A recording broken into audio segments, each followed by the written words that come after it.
On aurait pu tourner dans le bois de Vincennes, mais... Le son aurait été moins top. Ouais. On tourne dans cette pièce. On voit quand même un cerisier, un bouleau depuis la fenêtre. C'est pas rien. C'est un prunier.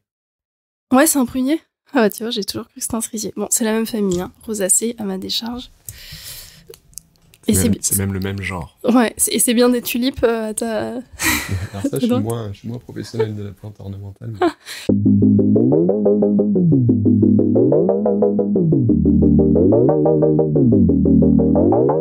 Vous écoutez Révolutions alimentaires, le podcast produit par Darwin Nutrition qui explore chaque mois les méandres de notre alimentation. Ici, nous parlons poids cassé, impact carbone, santé, sociologie, écologie, féminisme et même littérature. Je suis Louise Brouez, agronome et écrivaine. J'anime ce podcast avec l'aide de Mathieu Briard, Charlotte Jean et Quentin Molinier.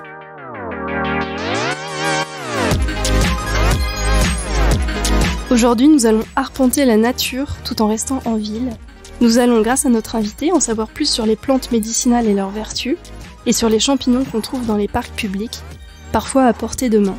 J'ai rencontré Christophe de Audy en faisant une balade dans le bois de Vincennes. Je connaissais déjà ses vidéos où il nous invite à faire des boissons de sureau et brouter des feuilles de pissenlit.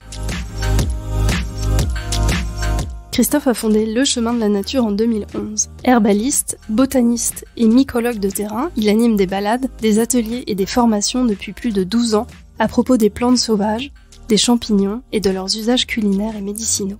Il a rassemblé autour de lui une équipe de pros aux compétences complémentaires grâce à qui il a consolidé ses connaissances et développé les formations pour sensibiliser le grand public à la nature sauvage qui nous entoure.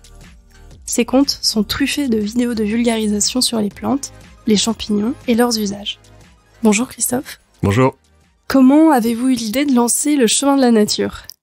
Alors, en fait, c'est en étudiant notamment le paysage, la botanique, que je me suis dit, c'est tellement génial tout ça.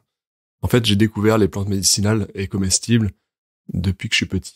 Donc ça a toujours été là. Mon père m'a appris le trèfle, le pissenlit, le plantain, le noisetier, les cynorrhodons, les prunelles, voilà, quelques plantes. Et déjà petit, je les cueillais, je les cuisinais. Et ça est resté. Et donc en étudiant la botanique, j'étudie toujours avec ce spectre de l'aspect comestible et médicinal. Et j'étais passionné par ça. Donc dès que j'avais un devoir à rendre, où je devais choisir la thématique, c'était la thématique du sauvage et de la cueillette, où je pouvais faire des exposés sur les plantes et leurs bienfaits, justement l'aspect nutritionnel et tout. Et j'en parlais tout le temps autour de moi. Donc un jour, je me suis dit, je vais me lancer, je vais faire des balades et je vais transmettre ça à des groupes. Donc j'ai commencé comme ça en fait, en étudiant à proposer des balades dans la nature. Et puis petit à petit, ça a continué comme ça. Donc tu as grandi à la campagne ou en ville ? Alors j'ai grandi entre Ville d'Avray, pas très loin de Versailles. Donc, ça donnait sur la forêt de Fosse-Repose, chouette forêt. Et chez mon père, qui était lui proche de Rambouillet dans la vallée de Chevreuse. Qu'est-ce que tu aimes transmettre à propos de ces plantes sauvages ? J'aime transmettre déjà comment les identifier. J'aime transmettre par les sens.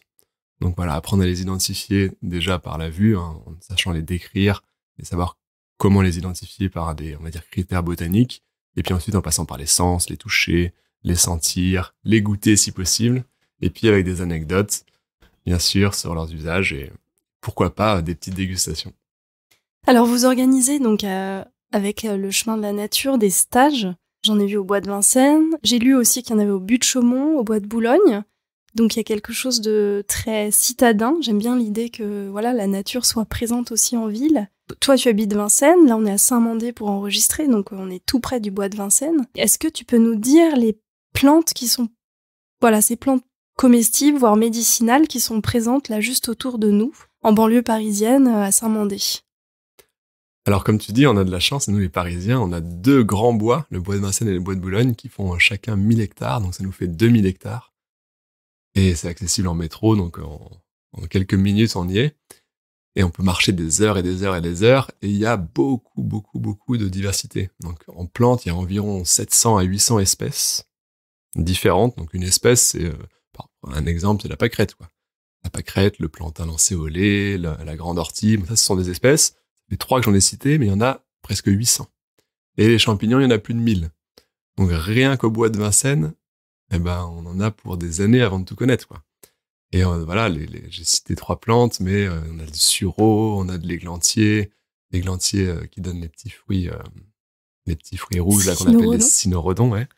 On a les pruneliers, on a des noix, des noisettes, on a vraiment beaucoup de plantes. Dans le bois de Vincennes, j'ai coutume, moi, de cueillir... Alors, je dis ça, mais peut-être que tous nos auditeurs, du coup, vont se ruer sur les 2 bois. Il faut quand même y aller en douceur, on va en reparler. Mais moi, j'ai coutume de cueillir des petites têtes d'ortie à des endroits où j'espère que les chiens ne pissent pas trop. Et on ramasse aussi les fleurs de sureau, t'en as parlé, les fleurs de tilleul. Il y a toujours des gens qui nous demandent, d'ailleurs, qu'est-ce que vous êtes en train de faire ? On prend quelques fleurs pour les faire sécher et avoir un peu des relents d'été au cœur de l'hiver. Et moi, j'ai découvert aussi récemment un cassissier dans le bois de Vincennes. Donc, on fait des tisanes avec quelques feuilles et puis on cueille les fruits avec mes enfants. C'est incroyable. Il y a un cassissier qui est là. Je sais où tu l'as trouvé. Tu sais, voilà. Et juste derrière, alors ça, je pense que tu ne sais pas. Il est quand même bien caché. Moi, je cueille aussi des petits bourgeons de pin, aussi avec beaucoup de parcimonie, hein, mais pour quand ma fille est malade.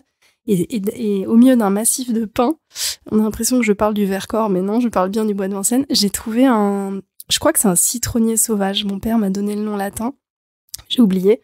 Et donc, ça a des grands pics. Et il m'a certifié qu'il y aurait je sais pas comment il a atterri là, des petits citrons et que je pourrais faire mon kéfir avec. Sympa. Voilà. Et il est bien caché. Et qu'est-ce qu'on pourrait faire pour qu'il y en ait encore plus ? Tu dis qu'il y en a beaucoup, déjà 800, ou qu'il y en ait même plus en bas de la rue peut-être, ou dans nos villes. Comment on pourrait faire pour déjà mieux les connaître, j'imagine, mais quelles sont toi tes idées en tant que spécialiste pour qu'il y ait encore plus de nature en ville ? Alors plus de plantes, et après il y a une question de masse, de quantité, une question de nombre d'espèces. Déjà, avec les 800 espèces, c'est déjà pas mal, mais pour qu'il y en ait plus, il faut tout simplement laisser des endroits sauvages où on les laisse pousser, où on les laisse faire leur cycle, c'est-à-dire on les laisse pousser jusqu'à faire leurs graines, et on débroussaille, parce qu'il faut quand même débroussailler si on veut pas que ça devienne une forêt, au moins une fois dans l'année. Et ça suffit, en fait, une fois dans l'année. Comme ça, pas partout, hein. En fait, ça dépend des endroits. Il y a des endroits où c'est fait pour pique-niquer, faire du volley. Là, on va bien sûr s'occuper de tondre un peu plus souvent, de débroussailler plus souvent. Et il y a d'autres endroits où on peut laisser sauvage. Donc, de plus en plus, dans le bois de Vincennes, par exemple, ils laissent même des endroits, des zones qui ne touchent pas du tout. Donc, vraiment protégés à 100% et on n'a pas le droit d'y entrer. Et il y a d'autres zones qui sont laissées où ils vont débroussailler 1 à 2 fois l'année. Plus il y aura de ça, plus il y aura de nature sauvage, quoi. J'ai parlé rapidement de mes cueillettes anarchiques. Quelles seraient les précautions à prendre quand on ramasse des plantes sauvages ? Alors déjà, c'est connaître la règle numéro 1, qui est d'être sûr, de chez sûr, d'avoir bien identifié sa plante avant de la cueillir, pour éviter de cueillir une plante mortelle. Parce que la cueillette, c'est chouette, mourir, c'est moins chouette. Donc il y a des plantes mortelles, même au bois de Vincennes. Donc au bois de Vincennes, je disais qu'il y a environ 700 à 800 espèces. Parmi ces 800 espèces, disons, il y en a une vingtaine de mortelles. Mortelles, ça veut dire une toute petite quantité, disons qui tient dans la main, nous tue si on l'ingère. Il n'y a pas de plante mortelle ou dangereuse au toucher. Ouais, d'accord. Donc il y a des plantes qu'il faut éviter de toucher parce qu'elles pourraient créer des petites rougeurs, mais ça c'est pas fréquent du tout. Et il y en a d'autres, si vraiment on les écrase et qu'on extrait le jus, appliqué sur la peau du jus de la plante à la lumière, qui crée des sortes de brûlures. C'est des plantes phototoxiques. Il y a aussi photosensibilisantes. Il y a la berce du Caucase, par exemple. Il y a aussi les fruits de carottes sauvages, le panais sauvage. Il y a quelques plantes comme ça. Et sinon, les mortelles, c'est vraiment par ingestion. Alors, je dis mortelles, une vingtaine, mais il y en a d'autres qui sont pas mortelles, mais qui sont toxiques. Est-ce que tu peux nous donner un exemple ? Oui, parce qu'on a tous, je pense, quelques ennemis, donc c'est toujours intéressant de savoir quelles sont les plantes mortelles autour de nous. Oui, alors les plantes mortelles qu'on peut trouver un peu partout en France, notamment au bois de Vincennes, on a l'if. C'est un conifère, un arbre qui ressemble un petit peu à un épicéa, un sapin. À des petits fruits rouges. Et qui fait c'est pas des petits fruits, ça s'appelle des arilles. Ouais. Parce que les conifères ne font ni fleurs ni fruits. Et alors, tous les ifs ne font pas des arilles. Parce qu'il y a des ifs mâles et des ifs femelles. C'est une plante dioïque, l'if. Dioïque, ça veut dire 2 maisons. Une maison avec papa, une maison avec maman. Comme le kiwi. Comme le kiwi, exactement. Donc voilà, il y a des ifs. Alors pour pas se tromper entre un if et un épicéa, l'if, par exemple, n'a pas d'odeur. On écrase les aiguilles d'if, on sent rien. Et c'est déjà pas mal. Et moi, j'avais lu qu'à dose très homéopathique, l'if pouvait avoir des vertus médicinales, mais... Alors, c'est pas tant à dose homéopathique, c'est une molécule qui se trouve dans l'if, extraite, bien dosée, administrée par, donc à ne pas faire chez soi tout seul. Un oncologue, ça soigne certains cancers. D'accord. Donc, on était dans les précautions, donc déjà, donc savoir les reconnaître. On a l'if, ça c'est un arbre, et on a aussi, par exemple, la grande ciguë. La grande ciguë, qui est une plante qui ressemble un petit peu à la carotte sauvage, qui appartient à la même famille que la carotte sauvage. Les ombellifères, je m'en méfie beaucoup, moi, je touche jamais. On disait ombellifère avant, maintenant c'est apiacée, le nom de la famille. Ah oui, je suis très désuète. Et c'est dommage de mettre de côté cette famille, parce qu'il y a beaucoup de plantes délicieuses. Mais c'est vrai que si on a des feuilles très finement découpées, un peu comme les fans de carottes, faut se méfier. Mais déjà, s'il y a des poils sur ces feuilles, on élimine, on peut mettre de côté les 4 mortelles, parce que elles n'ont pas de poils. D'accord. Ah, ça, je savais pas. Oui, c'est une famille quand même assez compliquée. Pour moi, reconnaître ces mortels, c'est pour ça que j'y touche jamais. Oui, on parlait des précautions, donc déjà les reconnaître, et derrière, quelque chose à faire en termes de cuisson ou nettoyer.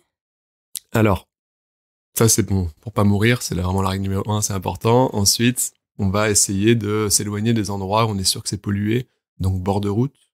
On parle de s'éloigner d'une 50aine de mètres, ça dépend si la route c'est une autoroute, un peu plus.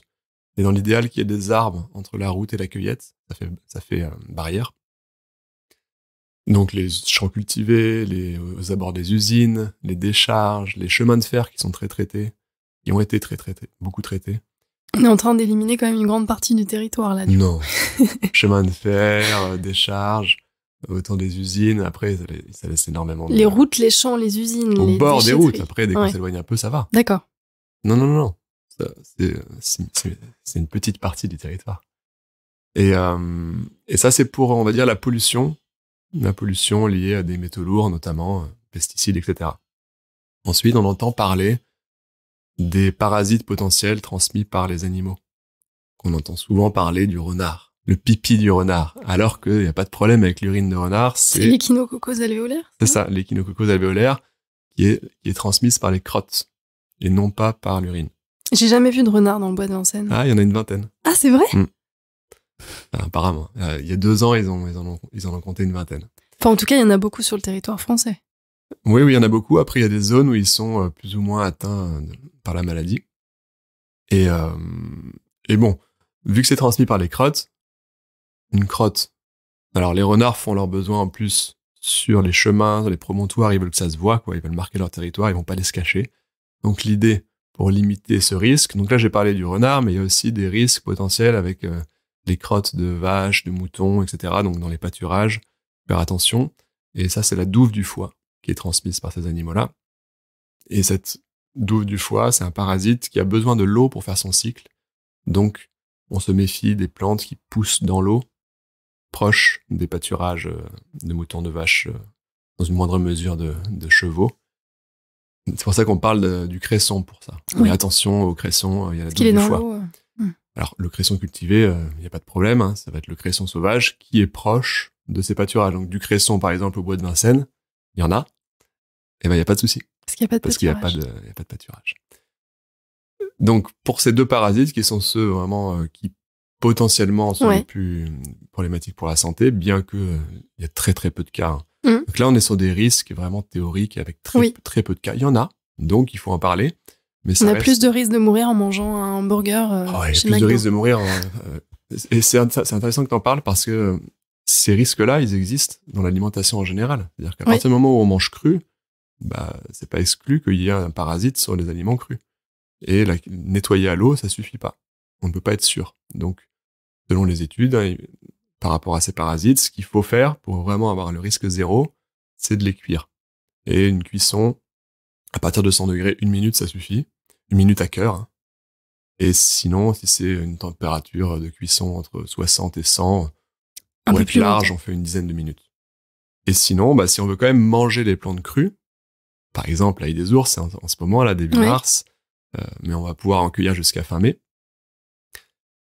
Et ben justement, si on veut en manger cru, en étant vraiment tranquille, en privilégiant le début des pousses, quoi, les toutes jeunes pousses qui sortent, le risque il est très très faible parce que Oui. S'il y avait une crotte, on la verrait sur ces toutes jeunes pousses. Donc, de façon générale, on privilégie les jeunes pousses, les parties de plantes en hauteur. Tu parlais de tête d'ortie, si vous voulez être vraiment sûr de chez sûr, vous prenez toutes jeunes orties, comme ça, on peut voir s'il y a des crottes.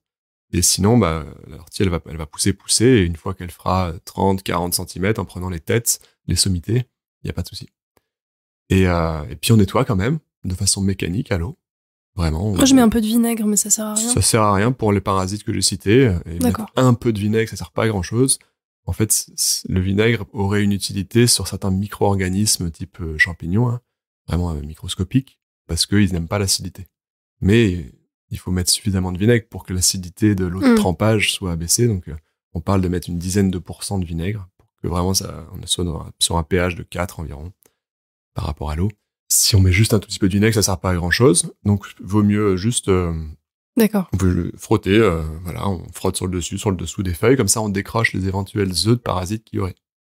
D'accord. Et puis voilà, si on prend les feuilles des arbres, les fleurs des arbres, comme tu parlais des fleurs de tilleul, il n'y a pas de souci.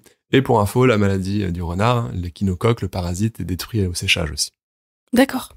Donc là, on a parlé des risques pour notre santé. Maintenant, il y a les risques pour l'environnement. Les risques pour la santé, comme je disais, ils sont un petit peu exagéré, on va dire, par rapport aux risques qui existent. Et puis, encore une fois, c'est valable pour tous les produits. Et les risques pour l'environnement, souvent, j'entends dire, faut arrêter de cueillir, laisser ça aux insectes, laisser ça aux animaux, comme si c'était quelque chose qui avait une grande place dans les problèmes pour la biodiversité. En fait, les actions humaines qui entraînent des problèmes pour la biodiversité, une extinction de la biodiversité. C'est pas ces cueillettes. C'est pas du tout la cueillette, mais vraiment pas du tout. Ça va être l'artificialisation des sols, ça va être... Tu es pas le premier à ce micro à avoir du mal à dire ce mot, je te rassure. L'artificialisation des sols, ça va être l'usage des pesticides. Au contraire, la cueillette presque amène à mieux connaître et peut-être derrière à avoir envie d'être plus proche du vivant. Si on se met à faire de la botanique, à aimer les plantes, à cueillir, déjà, naturellement, on a envie de préserver ce qu'on cueille. Donc, on va pas faire n'importe quoi. On va s'intéresser justement aux écosystèmes, on va s'intéresser au cycle des plantes, on va s'intéresser à pas tuer les plantes, on va s'intéresser à voir que nos stations grandissent et s'épanouissent. Et on va avoir envie de laisser le plus d'espace possible sauvage.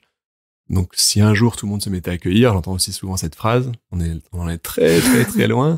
Et c'est aussi qu'il y aura un changement total des consciences et des pratiques, c'est sûr. Alors, parle-nous des vertus maintenant.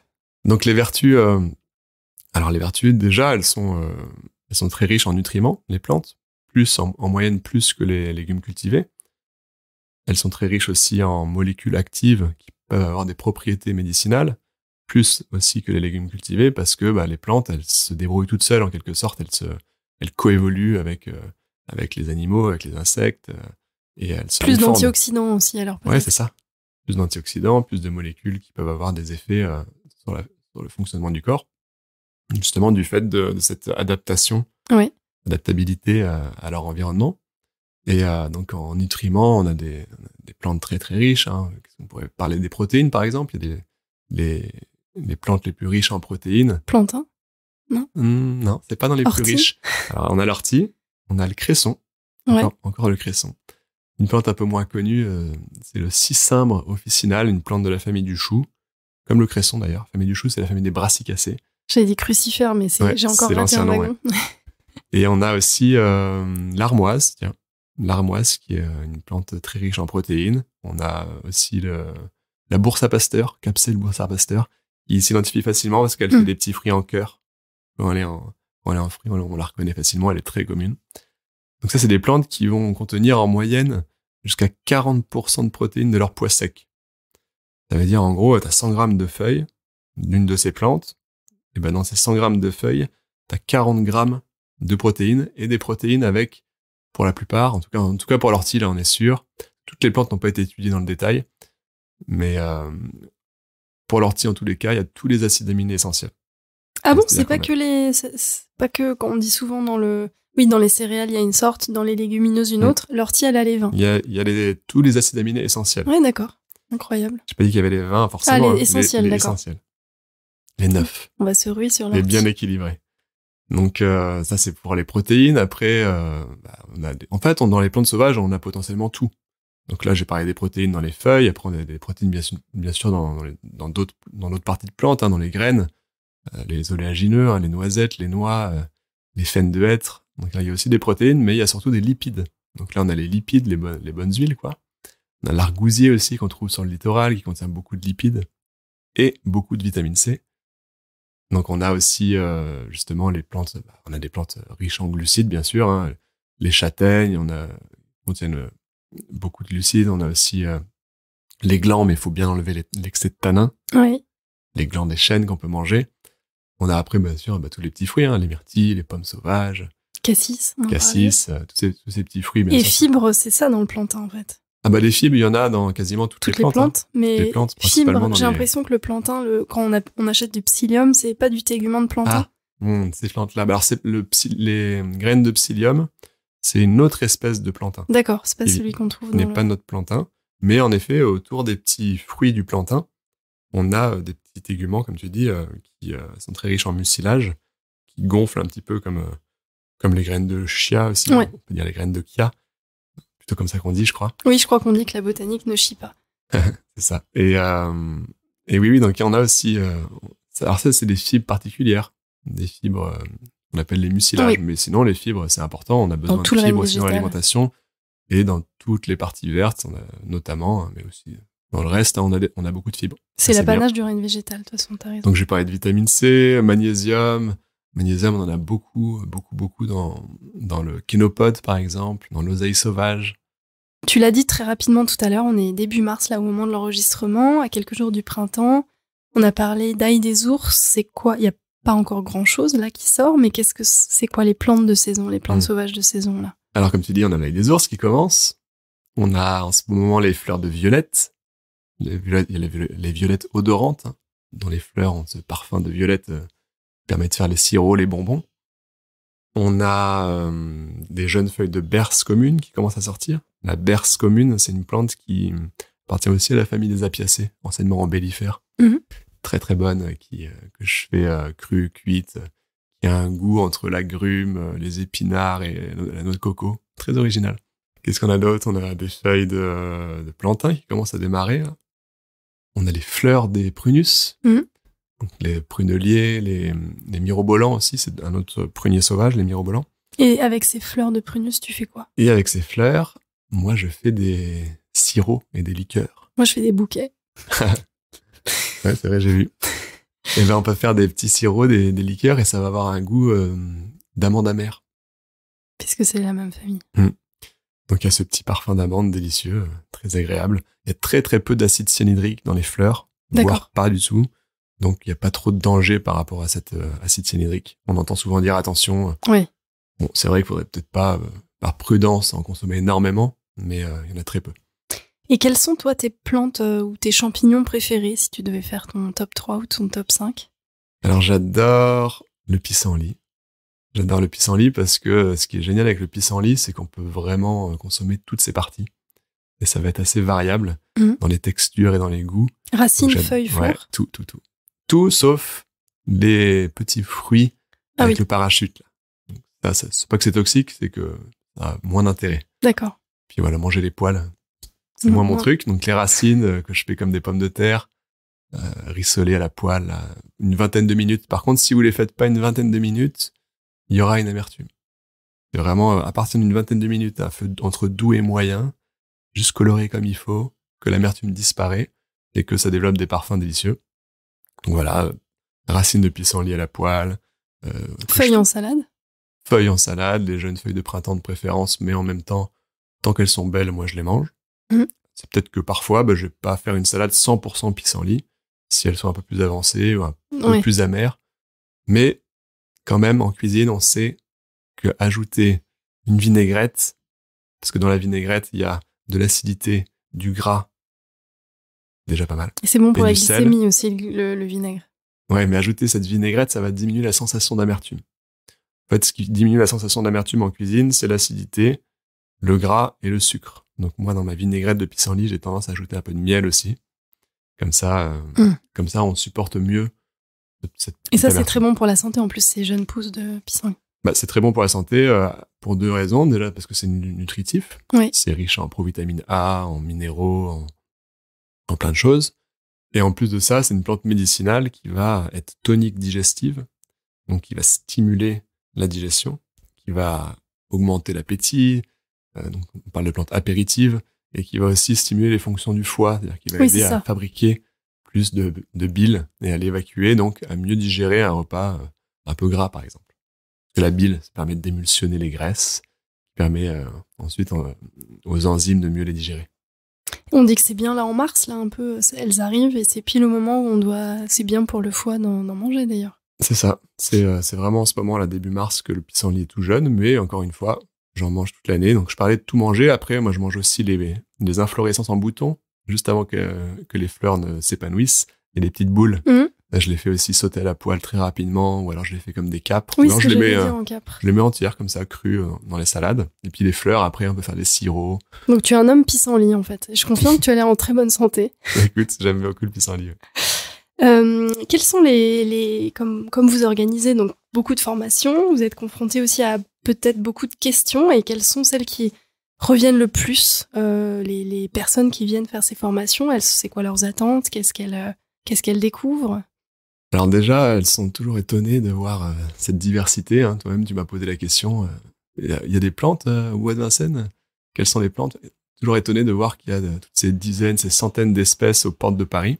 Ensuite, les questions qui reviennent, c'est plutôt des personnes qui ont envie de se lancer mais qui n'osent pas. Donc, c'est justement les questions que tu m'as posées. Donc, c'est très bien que tu me les aies posées. Ça va répondre aux questions des gens. Bah, c'est comment être sûr que c'est pas dangereux, que c'est comestible, que c'est pas pollué, qu'il n'y a pas des risques de parasites. C'est ce genre de questions qui reviennent beaucoup. Ensuite, c'est par rapport justement à l'identification. Est-ce qu'il y a des confusions possibles? Est-ce qu'il y a des sosies? Oui. Donc, en effet, comme le muguet à l'ail des ours. Exactement, ouais. Le muguet, il y a des feuilles qui ressemblent beaucoup à l'ail des ours. Donc, justement, si on cueille l'ail des ours en ce moment, il n'y a pas de muguet. Oui. Le muguet n'est pas encore sorti. Donc, en privilégiant le début, on enlève ce risque. Mais bon, les feuilles d'ail des ours, ça sent l'ail. Oui. Et puis, elles sont pas disposées pareil. Les feuilles de muguet, elles sont enroulées ensemble, ouais, à leur base. Ouais. Et puis, il y a une question de brillance. La feuille de muguet est brillante en dessous et mate sur le dessus, alors que l'ail des ours, c'est brillant sur le dessus et mat en dessous. Que de subtilité. Et est-ce que, du coup, tu as suscité des vocations? Est-ce qu'il y a des personnes qui sont passées par le chemin de la nature, qui ont tout claqué, sont parties fonder un jardin d'aromatiques, ou plus modestement font aussi des formations quelque part? Ça fait donc 12 ans maintenant que je transmets, et qu'on transmet maintenant, on est une équipe de plusieurs.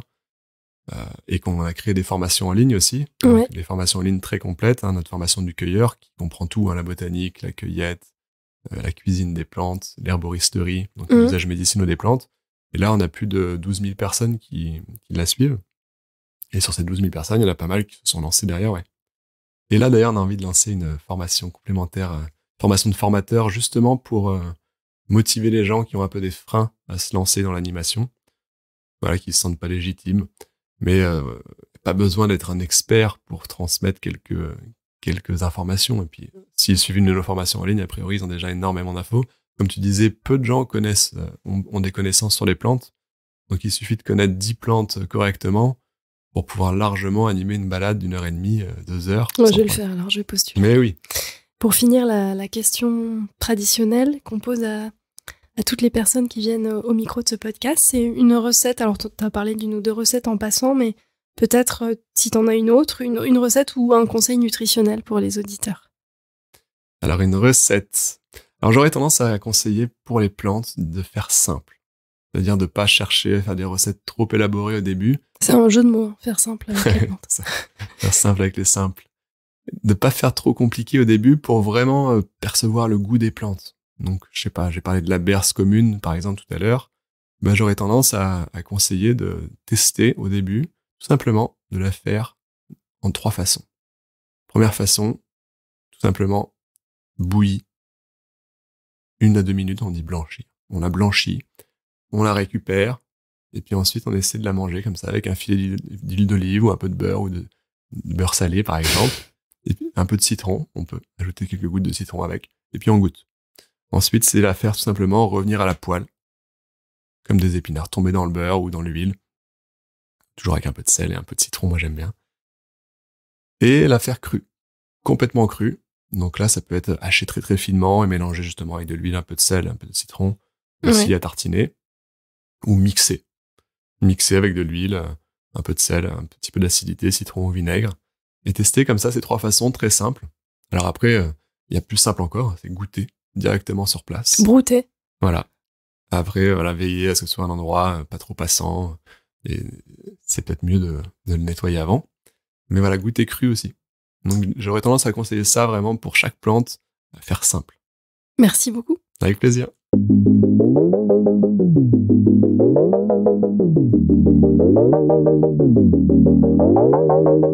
Merci d'avoir écouté cet épisode du podcast Révolutions alimentaires. Merci à Christophe de Haudy d'être venu nous mettre en chemin. Si vous avez aimé cet épisode, pensez vous abonner et à nous laisser vos commentaires. À tout bientôt.